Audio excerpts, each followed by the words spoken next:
Can somebody tell me what kind of test it is? Is it a JAT test or a t-test or a proportion test or a ANOVA? What is this test? Can somebody tell me? This is t-test, sir. Oh, good.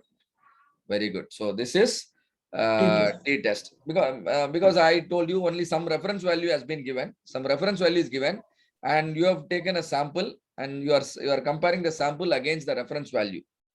And you are calling it as t-test. Suppose the reference is for the population. Suppose the population standard deviation is known to you, then the same situation will lead to JAT test. Your data is continuous. Why do I call it continuous? Fasting blood sugar is a measurable data, so it is continuous. And only for continuous data, you are using the average. Now, and now see here, I visualize the information. What is the fasting blood sugar targeted value? The preferred value is 90 to 100. That means the target is 95. Am I right? Target is 95. And I want to assume my population as known population. So mean is 95. Standard deviation is 10. And now, when I draw a line at the center, exactly 95, what will be the area to the right of 95? Can somebody tell me? When I draw a line in the center, what is the area on the right side? 3 sigma. 95 minus 30. What is the area on the right side of the center line? 3 sigma. 50%. Sigma. 95 minus 30. 0.5. I divided the curve into 2 of property of normal distribution. The area to the right of center line is 0.5. The area to the left of center line is also 0.5. Clear? Yes, sir. And now, when my average falls here, exactly on the center, then then to the right side area of my average also 0.5. But suppose my average comes here, let's say here, somewhere here. Now, what is the area beyond the new line? Let us say my average is x bar or x1 bar. My average falls here. And now will it be more than 0.5 or less than 0.5? Will it be more than 50% or less than 50%? More than, sir. More than. Less than. More than, yes. Now, More than, sir. I have drawn a center line. And beyond the center line, the right side area is 50%. Yeah. Right side area is 50%. Now I'm saying that my average is here, the next line, somewhere here. And now what will be the area beyond this? Up to this, 45%. it will be less. Very good. Less than. This will be less than 50%. That means when Sir, my process center shift to the right, this 50% area will start reducing. At a particular, Pardon, sir. when my process center is shifting gradually, the 50% will get affected, right? When my center is on the target, the right side area will be 50%. When my center is shifted to the right, what will happen? It will become less than 50%. If it shift further, at some point of time, the 50% will become 5%. Am I right? Right. I can't get it. Please. Yes, sir. Yeah. I have a normal distribution, right? I have a normal distribution. Yeah. When I draw a line at the center, it divides my curve into 2 of 50% on the right, 50% on the left. Yes, sir. If my calculated average falls on the exact center here, Okay.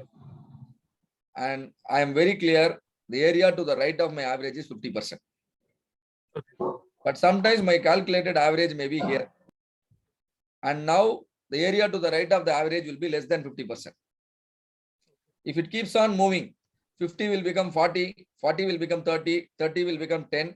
At one point, that will become just 5%. That is what indicated here. Yes, sir. So for a population with a mean of 95 and standard deviation of 10, 111.4, if I consider this value of 111.4, beyond 111.4, there is only 5% of the area is available. Yes, sir. There is only 5% of the area is available, right? And now why 5%? Because generally, 5% is considered as level of significance. And now p-value is nothing but probability of your X more than observed value. If it is 95 is the observed value, p-value will be equal to 0.5. P-value equal to 0.5. You also told me 50%. Suppose what happens? My observed value comes here 115. My observed value comes here 115. When my observed value comes here, what will be the p-value? Will it be more than 5% or less than 5%? Less than, sir. Less than 5%. See here. My observed value is 111.4 means when my observed value is exactly 111.4, my p-value is exactly 0.05 because it is indicated here, given here. So any value, whenever your observed value goes beyond this particular 111.4, your p-value will go down. Your p-value will go down. See here, 115.3 is a point beyond which I only have this yellow color area. This yellow color area is definitely less than 5%. Why am I interested in p-value? Whenever my p-value goes below 5%, I will consider the event as significant. I will consider the event as significant. Why do I call it significant? Because for any event to happen in this yellow color zone, only less than 5% chance is there. But for any event to happen in this red color zone, what is the percentage chance is there? Only 5% chance is there. The last 5% of the event are happening in our process. So I cannot ignore those events. That too, if that happens in my sampling study, I will understand something significantly different started happening in my process. So how do I understand whether significant event is happening or an insignificant event is happening in my study? By looking at the p-value. Whenever my p-value is less than 5%, I understand the last 5% of the events are happening, right? And see here, and also to understand, you can also convert the p-value into a Z-score. You can always convert the p-value into Z-score. Similarly, you can convert the Z-score into a p-value. These are interrelated. And p-value is the easiest one. So we understood for this particular value of 115.3, my p-value is less than 5%. And see here, I've written something 1.645. I will explain how this 1.645 came in the next slide. So p-value is nothing but the risk of observing the data due to random chance. See here, this is my population. Mean is 95. And the 5% level of significance. At that 5% level of significance, the corresponding observed value will be 111.4. So formula is here. Z is called standard normal variate, observed value minus target value divided by standard deviation. What is your observed value? Observed value is, see here, suppose your observed value is exactly 95. Target value also 95. At that point, your Z-score will become 0. You can apply the formula here. Observed value minus target value divided by standard deviation.